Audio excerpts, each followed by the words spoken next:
This is Unit for TrueGameHeadz, and I'm here with Eric from High Voltage Studios, and we're about to get a little bit into the Conduit. Check it out.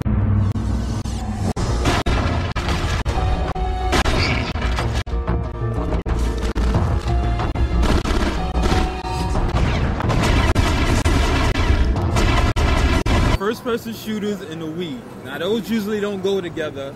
What made you guys decide to make it happen on the Wii?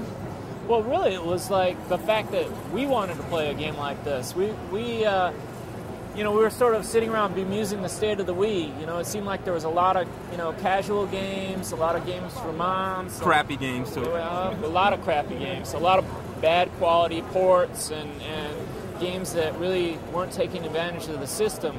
And we were really excited by the controls and like what you could do with the Wiimote, but nobody seemed to be taking advantage of it. So we saw that and said, hey, here's an opportunity and let's go for it. And we've always wanted to make a game like this, so last year and a half we really poured our heart and soul into this, and it's turned out pretty good. Pretty good. I mean, it's looking sick, and y'all really put a lot into it. Now, a little bit about the gameplay. We know you're going around shooting the aliens and stuff like that, but can we go a little in depth about the meat of it? Totally. I mean, at its core, it's an action first-person shooter. You can go around and just kill stuff. But then there's also some depth and complexity with puzzle solving. There's a lot of areas where you can go through and find hidden areas of the game to learn more about the story or find hidden weapons that you couldn't get otherwise. Reveal invisible geometry in the world, so that allows you to reveal traps or even invisible enemies that you have to sort of paint with this light, and then to be able to take them out before they phase back out of visibility. So there's some other dynamics there in that. Great multiplayer, which is obviously really important.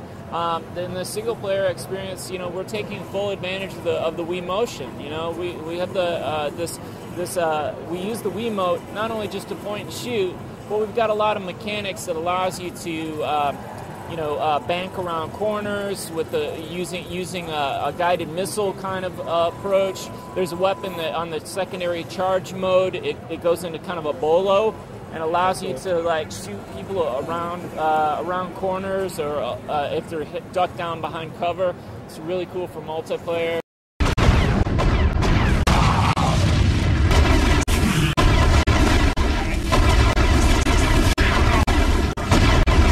So we know it's multiplayer, but we know it's online. The dreaded friend codes. Yeah. How's that work out? Well, we're working on it, is what the short answer is. We've got multiple contingencies there. We've been working closely with Nintendo. We're trying to avoid them all together because we're not fans, but we at TrueGameHeadz don't support friend codes. But what we're promising is minimally it's going to be as good of an experience or better than say Mario Kart, which it wasn't terrible.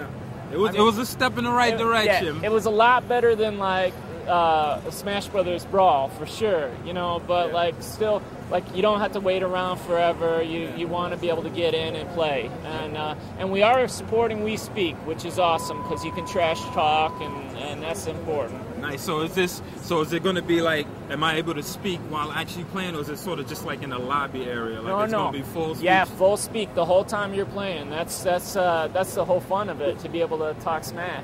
Nice.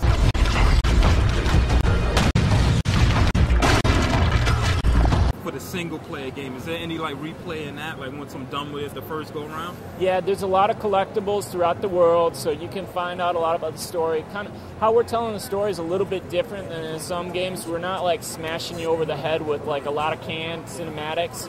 A lot of the stories told through radio broadcasts and TV broadcasts that you can look at if you want to. If you just want to power through and kill stuff, you can do that. But if you want to dig around and find out more about the world, find secret areas, learn more about what's going on, you can do that too.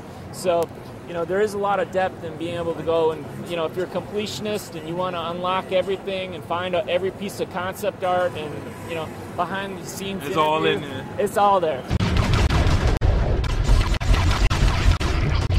As far as the story, can you go a little bit into that? Yeah, well, I mean, we can touch on it a little bit. I mean, we don't want to. We still want you to go out and buy the game, but you're just gonna drop a little bit nuggets here. So yeah. So, I mean, you play as a Secret Service agent, Michael Ford, who is voiced by Mark Shepard. Yep, and he did an awesome job, man. He was so cool to work with. Him and his father, Morgan, were amazing. And of course, Kevin Sorbo also voiced the voice of Prometheus. That's Hercules for you cats that don't know. Yep, and Andromeda. So, and that was cool. They were, all of them were really cool to work with. But what you do as Secret Service agent, you're inducted into sort of this shadowy government organization known as the Trust. You're sent in to check out what's going on with this terrorist, Prometheus, and quickly it turns out that it's a full-scale alien invasion. You're trying to protect the president. You're fighting through our nation's capital, D.C., and you get to fight through Jefferson Memorial, through the Pentagon, through the Library of Congress, even the Oval Office. The game is looking good. I'm definitely going to cop it. You better cop it. And we got to support people like this because they're making the Wii the hot system right now. So Thanks again. Please go pre-order. Please go buy it, man. We really, really believe in the Wii. We want the Wii to be the system. There's so many great Nintendo fans out there. And, if you want games like this made, you got to go buy games Support like this. it.